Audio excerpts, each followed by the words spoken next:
What does it say about a country when power is challenged again and again, but the people keep waking up the next morning hoping for calm? In early 2026, Burkina Faso found itself facing yet another moment of fear and uncertainty. News began to spread, quietly at first, then more widely. There had been an attempt to overthrow the government. Soldiers had moved, plans had been made, and whispers of change by force filled the air.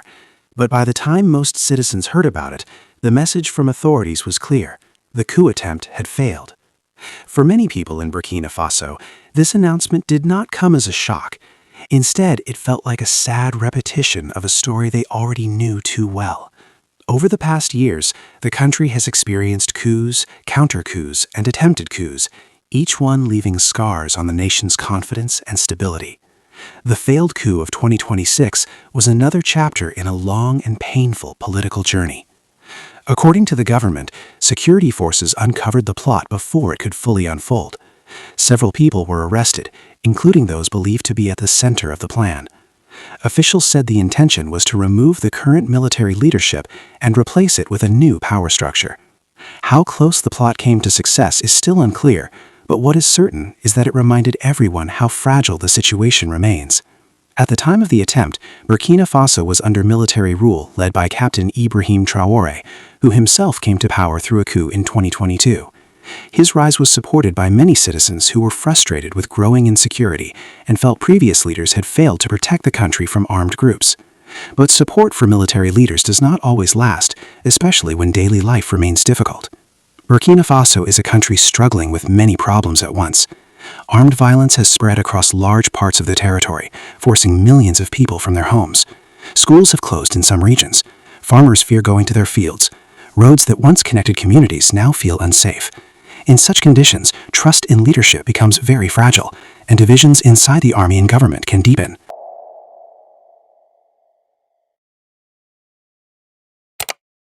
The failed coup attempt of 2026 is believed to have involved individuals with past links to power, including former military figures who once held influence. This points to a deeper issue. Power in Burkina Faso often changes hands within the same small circle, rather than through a clear and accepted national process. Each shift creates winners and losers, and resentment can quietly grow among those pushed aside. For ordinary citizens, coups and attempted coups bring anxiety rather than hope.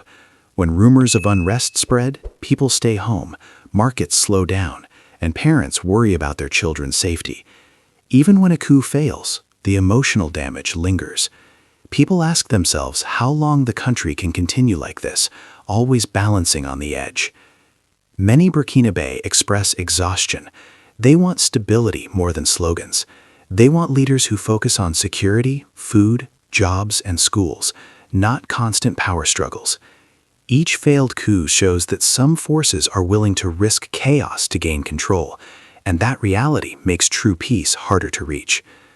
At the same time, the failure of the 2026 coup attempt also shows that not everyone in the system supports violent change. Loyal forces acted quickly, and bloodshed was avoided. This suggests that parts of the military and state still believe in maintaining order, even if the system itself remains imperfect. Across Africa's Sahel region, Burkina Faso is not alone. Neighboring countries have faced similar instability, military takeovers, and long transitions. International partners watch closely, concerned about security, migration, and regional peace. But for the people living inside Burkina Faso, the crisis is personal. It is about whether tomorrow will be safer than today. The big question now is what comes next. A failed coup does not solve the problems that caused it. If political tensions, insecurity, and economic hardship continue, new plots may emerge in the future. History has shown that silence after a crisis does not mean healing has begun. Many voices inside the country are calling for dialogue, reform, and a clear path forward. They argue that lasting stability cannot come from guns alone, but from trust, inclusion, and leadership that listens. Whether the current authorities will be able to deliver that remains uncertain. For now, Burkina Faso moves forward once again, bruised but standing. The streets return to their normal rhythm. Radios move on to other news. Life continues as it always does. But beneath the surface, the memory of the failed coup lingers, a reminder that peace in Burkina Faso is still fragile and the future is still being written.